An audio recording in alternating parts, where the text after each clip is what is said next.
द्वापर युग में चंद्र विजय नाम का एक राजा था। उसकी पत्नी इंद्रमती बहुत ही धार्मिक प्रवृत्ति की औरत थी। संत महात्माओं का बहुत आदर किया करती थी। उसने एक गुरुदेव भी बना रखा था।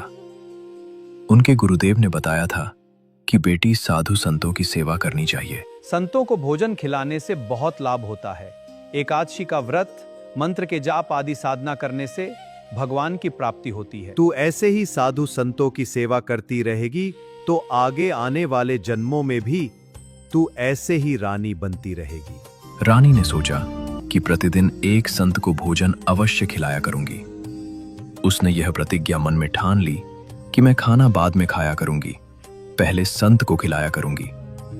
इससे मुझे याद बनी रहेगी, कहीं मुझे भूल ना पड़ जाए। रानी प्रतिदिन पहले एक संत को भोजन खिलाती, फिर स्वयं खाती। वर्षों तक ये क्रम चलता रहा। एक समय हरिद्वार में कुंभ के मेले का संयोग हुआ। जितने भी त्रिगुण माया के उपासक संत थे, सभी गंगा में स्नान के लिए, परभी लेने के लिए प्रस्थान कर गए। इस कारण से कई दिन रानी को भोजन कराने के लिए कोई संत नहीं मिला। रानी इंद्रमती ने स्वयं भी भोजन नहीं किया। चौथे दिन अपनी बांदी से कहा, बांदी देख ले कोई संत मिल जाए तो, नहीं तो आज तेरी मालकिन जीवित नहीं रहेगी। चाहे मेरे प्राण निकल जाएं परंतु मैं खाना नहीं खाऊंगी। गोता मारूं स्वर्ग में और जा बैठो पाताले। कह कबीर ढूंढता फिरूं अपने हीरे माणिक लाल। वह दीन दयाल कबीर परमेश्वर अपने पूर्व वाले भक्त को शरण में लेने के लिए न जाने क्या कारण बना देता है। बांदी ने ऊपर अटारी पर चढ़कर देखा कि सामने से सफेद कपड़े पहने एक संत आ रहा था। द्वापर युग में परमेश्वर कबीर करुणामय नाम से आए थे। बांदी नीचे आई और रानी से कहा, मालकिन, एक संत आ रहा है सफेद वस्त्र में, जल्दी उन्हें आदर से बुलाओ। बांदी महल से बाहर गई तथा प्रार्थना की, साहिब, आपको हमारी रानी ने याद किया है। रानी ने मुझे क्यों बुलाया है? मेरा और उसका क्या संबंध? महाराज, हमारी रानी कई दिनों से भूखी है, संत को भोजन कराना चाहती है। रानी को आवश्यकता पड़े तो यहाँ आ जाए, मैं यहाँ खड़ा हूँ। तू बांदी और वह रानी। मैं वहां जाऊं और यदि वो कह दे कि तुझे किसने बुलाया था, या उसका राजा ही कुछ कह दे, बेटी संतों का अनादर बहुत पापदायक होता है। बांदी फिर वापस आई और रानी से सब वार्ता कह सुनाई। तब रानी ने कहा कि बांदी, मेरा हाथ पकड़ और चल।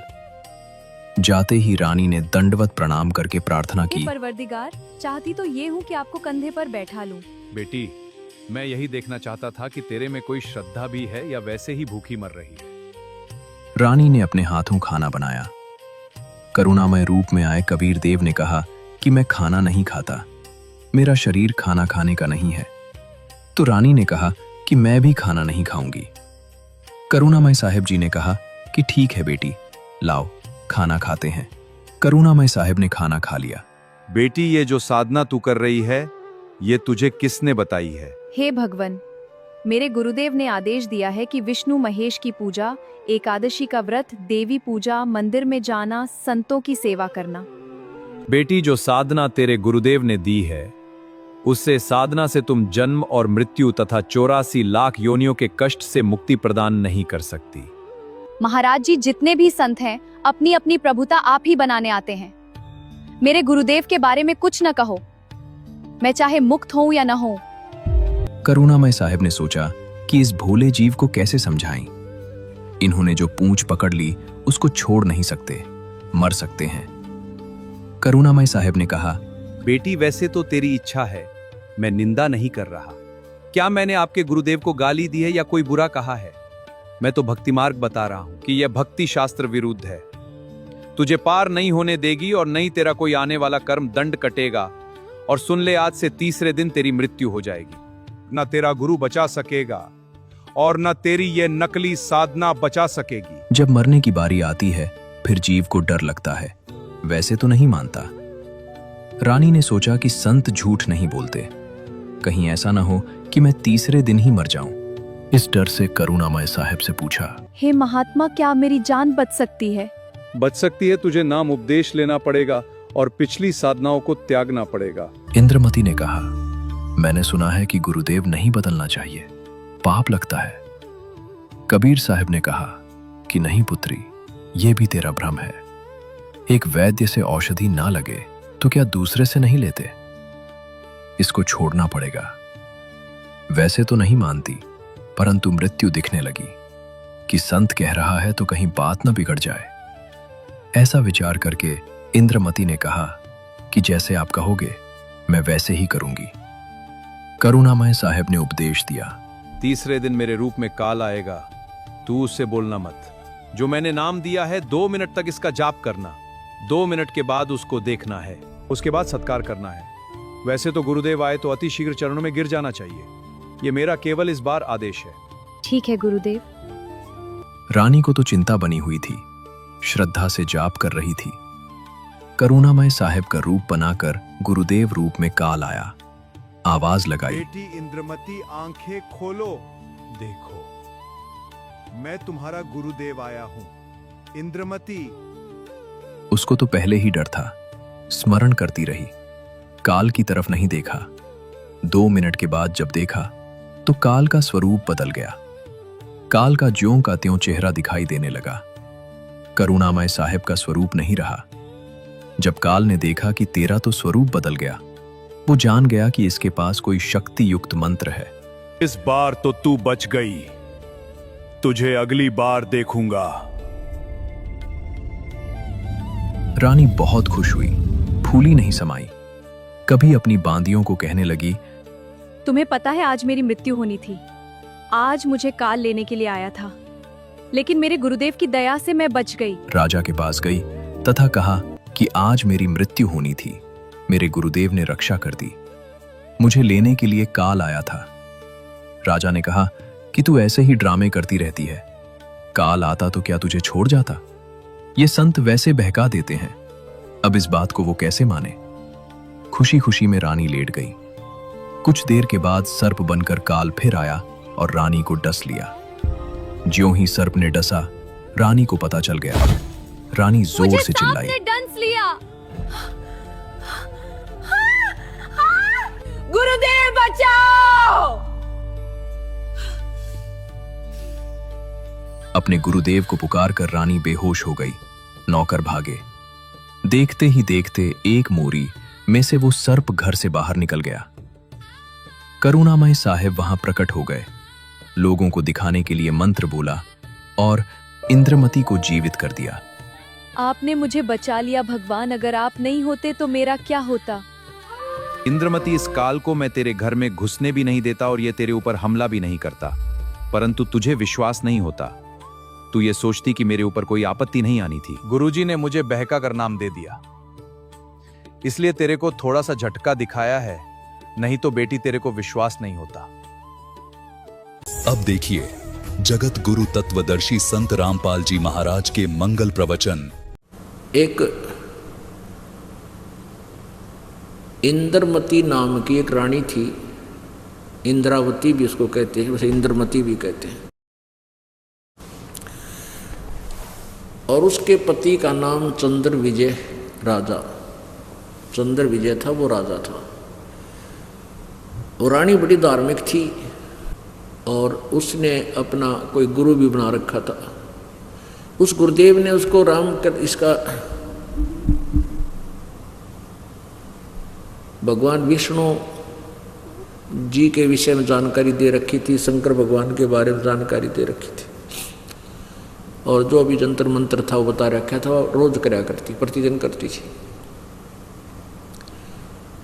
अब उस गुरुजी ने ये बता रखा था कि बेटी, जो धर्म करते हैं या तप करते हैं उनसे उनको राज्य प्राप्त होता है।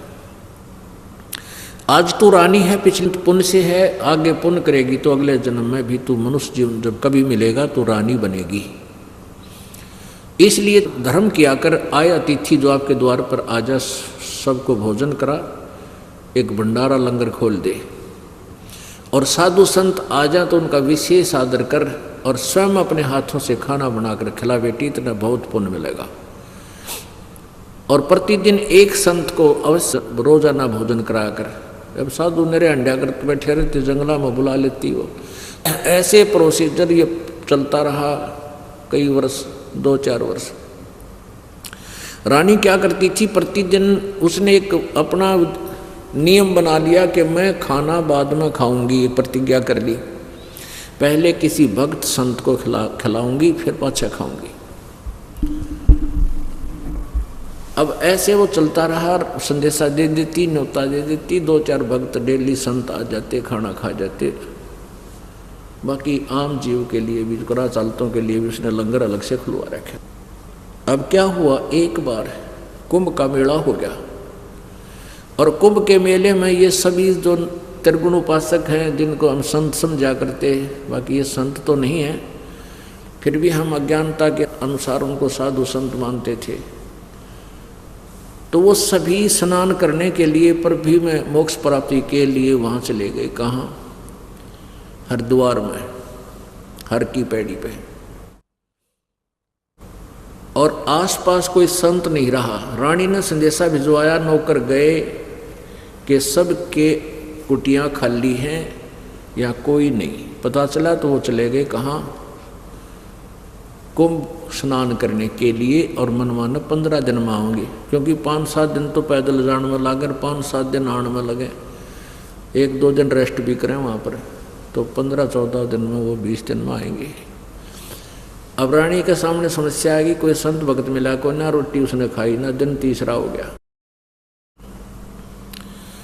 और तीसरे दिन रानी, क्योंकि वो तो नाजुक सी थी, तीसरे दिन तो कति कंडम होगी बिना खाई, और उसने प्रतिज्ञा कर रखी मर जाऊंगी पर रोटी अन्न नहीं खाऊंगी। अब परमात्मा कहते हैं, जैसे वेद भी कहते हैं, ऋग्वेद मंडल नंबर 9 सूक्त नंबर 86 96 के 26-27 मंत्र में, और ऋग्वेद मंडल नंबर 9 के ही सूक्त नंबर 82 मंत्र नंबर 1, 2, 3, ऋग्वेद मंडल नंबर 9 सूक्त नंबर 20 मंत्र नंबर 1 में क्लियर किया हुआ है कि वो परमात्मा अपने सतलोक से चलकर आता है गति करके, और अपनी श्रेष्ठ आत्माओं को मिलता है। किस लिए मिलता है? उनको कि यथार्थ ज्ञान देने के उद्देश्य से आता है।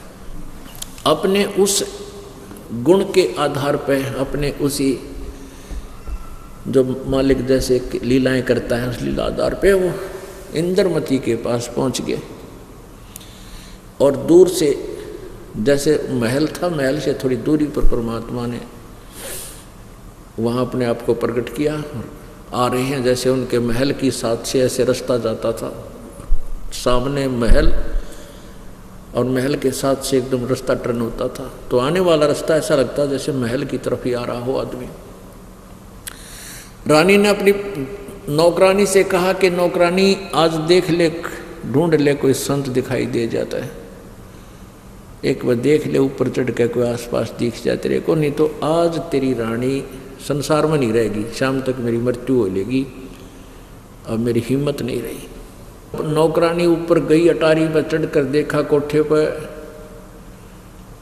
एक आशा की किरण उसको दिखाई दी। परमात्मा कबीर देव जी एक साधारण सी दाढ़ी, वेशभूषा और साथ सफ़ेद कपड़े, धोती आ रहे हैं। अब नौकरानी दौड़ी दौड़ी नीचे आई और कहा, रानी सामने संत एक भक्त आ रहा है। रानी ने कहा, जा जा जल्दी ला, बुला के तेरा भलाओ, नहीं तो आज मेरी मृत्यु होगी। अब वो भागी गई रानी और नौकरानी ने प्रणाम किया और कहा, महाराज जी आपको हमारी रानी याद कर रही है, आप वहाँ चलो। परमात्मा ने पूछा, आप कौन हो बेटी? कि मैं नौकरानी हूँ और मेरी रानी ने, हमारी रानी ने ऐसे ऐसे प्रतिज्ञा की हुई थी। 2-3 दिन से कोई संत मिला नहीं, उन्होंने आहार नहीं किया, आप उनकी प्राण रक्षा करो मेरे मालिक। परमात्मा बोले, बेटा वह रानी तू नौकरानी, मैं तेरे का इतना चलूँ, यदि उसको गरज है तो यहाँ बैठा हूँ, खुद आवा रानी प्रार्थना करे जब चालूँ। तो नौकरानी दौड़ी दौड़ी गई कि रानी ऐसे ऐसे संत कह रहे हैं। तो इंद्रमती ने कहा, बहन मेरा पकड़ मेरा हाथ, सहारा लेकर अपनी नौकरानी का धीरे धीरे मालिक के पास आई और चरणों में शीश रख दिया। कहा कि हे प्रभु मेरी हिम्मत नहीं, आप तो कह रहे थे कि मुझे बुलाने आए तो मैं चलूँ, मेरी तो इच्छा करती है अपने अतिथि को, अपने महात्मा को, संत को मैं अपने कंधे बैठाकर घर ले चलूँ, अगर मैं इसी योग्य होती थी। मेरी इतनी इच्छा है आपकी सेवा करने की। तो कहते हैं साधु भूखा भाव का और धन का भूखा ना। अर्जय कोई धन का भूखा, वो साधु को ना। तो उसी समय परमात्मा ने बोले चल बेटी, मैं यही देखना चाहूँ था तेरे अंदर कुछ श्रद्धा भी है भगवान की, या मैं भूखी मरे। आगे रानी ने अपने हाथों रोटी बनाई दुखी सुखी होके और कहा ले महाराज रोटी खाओ। परमात्मा बोले बेटा मेरा शरीर जो है ये पंच भौतिक नहीं है, मुझे आहार की आवश्यकता नहीं है।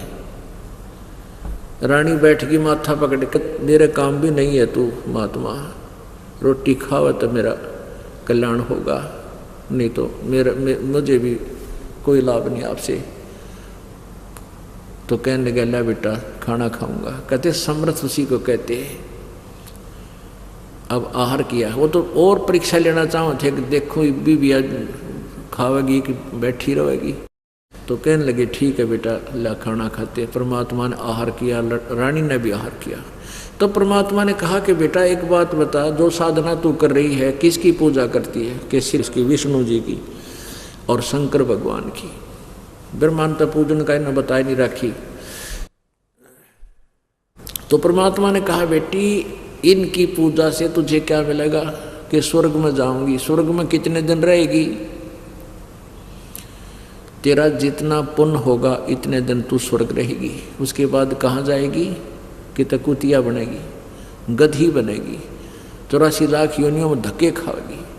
और मेरे पास एक ऐसा मंत्र है जो तेरे गुरु जी के पास नहीं है बेटी, तेरा जन्म और मृत्यु से सदा के लिए छुटकारा हो जाएगा। इस बात पर वह रानी चंगरगी नो बोली महाराज जी मेरे गुरु जी के बारे में कुछ नहीं बोल देगा। ये संत ऐसे ही होते हैं, एक दूसरे की जो है ना निंदा करते हैं और अपनी महिमा बनाते हैं। मुझे कति जरूरत नहीं, मुझे अपना गुरु जी शिरोधारी है। अब परमात्मा बोले बेटी बात सुन ले, ठीक है तुम बालक हो, डॉक्टर की दवाई को डॉक्टर बता सके हैं, मरीज को नहीं पता। जो तू साधना कर रही है एक आने की नहीं, यानी 84 लाख योनियों में धक्के खावेगी। और सुन ले, तू नहीं मानना चाहती है, आज से तीसरे दिन तेरी मृत्यु होगी और तेरा सर्प डसेगा और सर्प के डसने से तेरी मृत्यु होगी। तेरा गुरुजी नहीं बचा सका, तू या बुला के बैठा लिए तेरे गुरुजी ने, तू नहीं बच सके, तेरी आयु नहीं आगे। अपने आत्मा जो मरण का टाइम आवे है ना, बात चल रहा है, जब समस्या आवे है, जब तो सब कुछ मान लेता है प्राणी। तो रानी ने सोचा भी साधु संत झूठ नहीं बोला करते पहले, अब तो निरे निकम्मे हो गए, अब तो निरे झूठे संत। पहले साधु संत की वेशभूषा में झूठ नहीं बोला करता, अगर कोई ऐसी गलती कर देता उसको बाइकाट करते थे सभी संत। इसी आधार से जब श्री कृष्ण और अर्जुन गए थे मोरध्वज राजा के द्वार पर साधु रूप बना करके, उन्होंने ये कहा था कि मेरा एक शेर बना लिया लीला से, माया से, और ये कहा था कि हमारा शेर मांस खाएगा, और जो आज हमारे शेर का आहार बनेगा ये मनुष्य का मांस खाएगा। और किसी पल्लेदार न पकड़ जाओ, पल्लेदार का नहीं खाएगा, तुम्हारे परिवार का एक सदस्य का मांस इसको खिलाओगे, और जो इस आहार बनेगा हमारे सिंह का वो सीधा स्वर्ग जाएगा। तो उसमें विश्वास हुआ करता संतों की वाणी का कि संत जो झूठ नहीं बोलते। तो तीनों लड़का माता और पिता में आपस में बात ठनगी, सब ने लालच हो गया। रानी ने सोचा मेरा नंबर आ जाए, मैं स्वर्ग जाऊंगी, ये शरीर तो आज ना कल खत्म होना ही है, लड़का हो गया जवान हो गया, इसको राजगद्दी दे देंगे और पति और ये दोनों राज कर लेंगे। तो इन्होंने कहने लगी महाराज ए ऋषि जी, ये साधु संत, मेरा शरीर काट लो और शेर को खिला दो। तो लड़का मोरध्वज राजा कहने लगा देखो मेरे रहते मेरी पत्नी का आहार हो तो मैं अक्षत्रिय हूँ, ये नहीं होने दूंगा, पहले मेरा नंबर आवे। यानी सबका दाव ये था कि साधु जो बोल रहा सच्ची है। जो संत कह रहे हैं ये सत्य है। आज ये शरीर तो जाना है यार, स्वर्ग मिल जाए इसे सस्ते में। तो लड़के ने सोचा, माँ बाप लागे, पिताजी लगा गया दाव, तो पीछे रह गया। कहने लगा, माता पिता मैं तो आप आज तक आपने पाला पोसा हूँ, 18 साल की उम्र मेरी, मैंने आपकी सेवा क्या की है, मेरा पितर न्यू का न्यू है। तो मैं चाहता हूँ कि मेरा शरीर शेर के काम आ जाए, ताकि मैं अपने माता पिता की जीवन रक्षा करके अपना पुण्य का भागी हो। कहने का दास का ये है कि पहले संतों पर इतना विश्वास हुआ करता है, जो ये बोल रहा फाइनल है, और ऐसा ही होता था। ये कुबद्दी नहीं थे जितने अब हो रहे। आजकल तो नरे झूठे हैं। हमारे गांव में ना एक बूढ़ी सी बेबे थी माई, उसने क्या किया, एक गेहूं लेके ला, माई की बेटी गेहूं ला, वह गेहूं ले आई, गेहूं नो लिखा के नो कर दिया, के पाया बोला सोना हो गया सोना। वो गेहूं के दाने और चमकीले से हो गए, सोने के हो गए। फिर बोला सरसम लाई, वह नो करके वह इतनी बड़ी बड़ी गुंडे उसमें अंकुर फूट आए। अनु बोला, माई की बेटी तेरे गहने को दुगना कर दूंगा, तेरे जेवरात है ना दुगने बना दूंगा, हूँ तो ले आला, और तेरे पास रख जाऊंगा, 10 दिन पाछे खोल लिए दुगने हो पाओगे। और उसने सारे गहने लाकर उसके पास रख दिए। अब ये रख जाऊंगा, मैं नहीं ले जाऊंगा कुछ भी, मुझे तो तू 2 किलो गेहूं दे देना बस। अब वह ले आई, सारे गहने धर दिए, काट गए। ने बोला आटा ला, वह आटा लेने चलेगी, और वो नकली गहने ले रहा था, असली तो गाल लिए जोड़े में, और नकली डाल दिए उसमें। वह आटा लाई, ने बोला गूंद, इसने गूंद दिया आटे के, हाँ वो उस वाले जो असली तो डाल लिए, नकली उसमें डाल के और आटा गूंद के, और एक बर्तन लिया, बर्तन रख दिया, उस पर सील ला दी। ने बोला 10 दिन में खोलिए दुगने हो पाओगे। वो लेगा जाता रहा, उसके घर क्या बेरा पट्टिया, पता लग गया। वो खोल के देखा, जब 2 घंटे पाछे वो सारे वो नकली थे, लोहे के पॉलिश कर रखी, सुनारतें दिखाएगी तो सारे नकली हैं, उसलिए तो ले गया वो। तो आजकल के दिशे हो गए। पहले ये था कि संत जो कह देता था वो सच्ची हुआ करती। तो इसी उद्देश्य से रानी डर गई, अगले वे बात बिगड़ गई। और ये तो ऐसा संत भी कोई ना कोई लालच लो भी करता हो, ये तो हमारे घरानते भी नाट्य था। तो सारे विचार ला के वह घबरा गई। तो रानी पैरा में पड़ गई, चरणों में गिर कर रोने लगी, प्रभु मेरी जीवन रक्षा कैसे हो। तेरी जीवन रक्षा होगी बेटी, तू मेरे से उपदेश ले, और जो साधना मैं बताऊं ऐसे करना, तेरे गुरुजी वाली नहीं करना, पहले वाली। जिस डॉक्टर की दवाई ले उसी की औषधि खानी चाहिए, दूसरे की नहीं। अब कहते हैं ना, मरता के नहीं करता। कहने लगी, जो आप कहोगे मैं वैसे ही करूंगी। परमात्मा ने कहा कि तीसरे दिन काल आओगा मेरे रूप में, मेरे रूप में काल आएगा, उसको तूने प्रणाम भी नहीं करना है। और जो मंत्र मैंने तुझे दिया इसका सिमरण करती रहना। वैसे तो ये सिर्फ उस दिन के लिए आदेश है। आगे से अगर गुरुजी आ जाए, गुरुजी के रूप में आपको कोई भी दिखाई दे, पहले अपना स्मरण कराए 1-2 मंत्र का, फिर तुरंत चरण छूने चाहिए। तो रानी ने, अब रानी को तो चिंता बन गई। हाँ, फिर कहा कि जब तू वो काल आएगा मेरे रूप में, तो उस समय तू मंत्र का जाप करते रहना 2-3 मिनट। 2-3 मिनट के बाद उसका ओरिजिनल रूप तेरे सामने आ जाएगा बेटा। और यदि मैं हूँगा तो मेरा रूप नहीं बदलेगा, एज इट इज रहूँगा। ये लक्षण बता दिए। अब रानी ने तो चिंता होगी, अब भाई तीसरा दिन काल होगा और मरेगा मारेगा। अब वह मंत्र गणा कर डरती। अब उसने किससे आगे नहीं बताई। वह लेट रही थी सामने अपने बेड पर, लौट रही थी। तीसरा दिन आ गया, आफ्टरनून होगी, दोपहर का बाद हो गया, नहीं हो रही थी, ले इब्ता आया पड़ा है, इब्ती नहीं आया, इब्ता आवेगा आज। तो मंत्र अपना माला जाप करे, मंत्र करने लग रही। इतने में आवाज लगाई काल ने।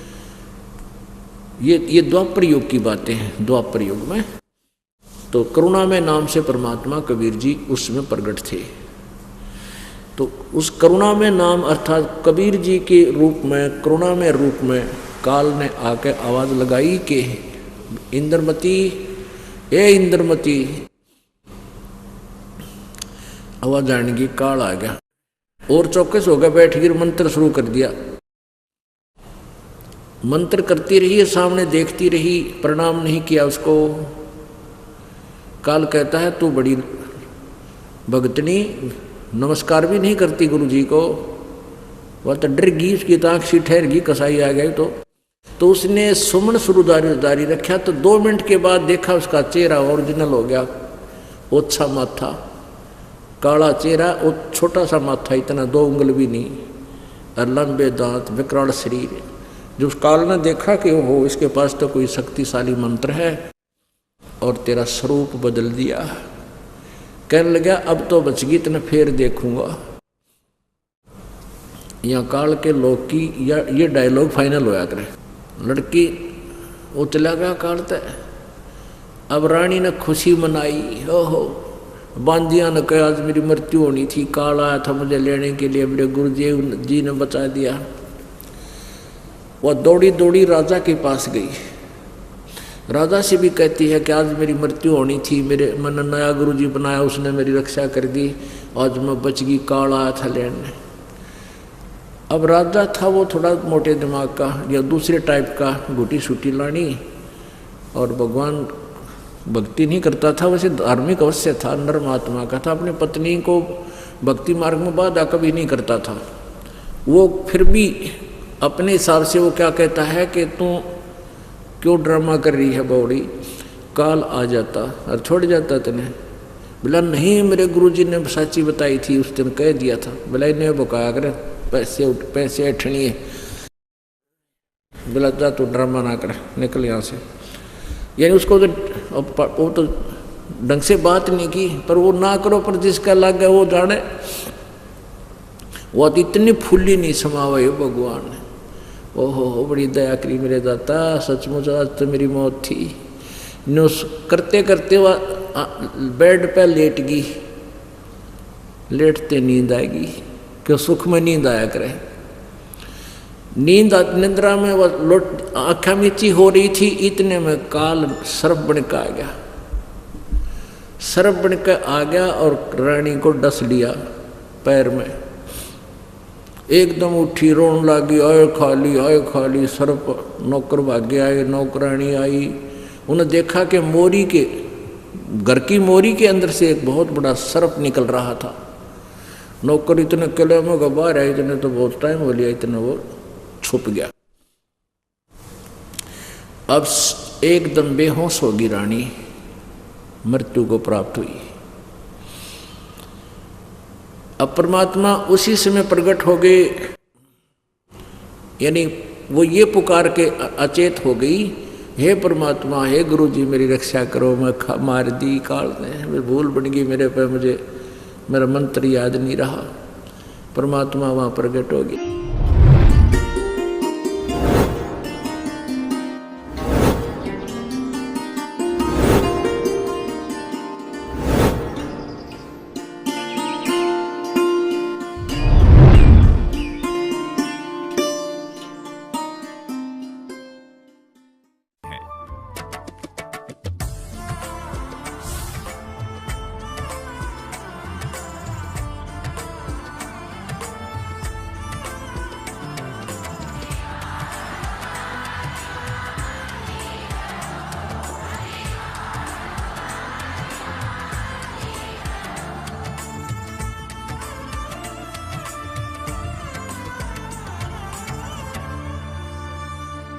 सत साई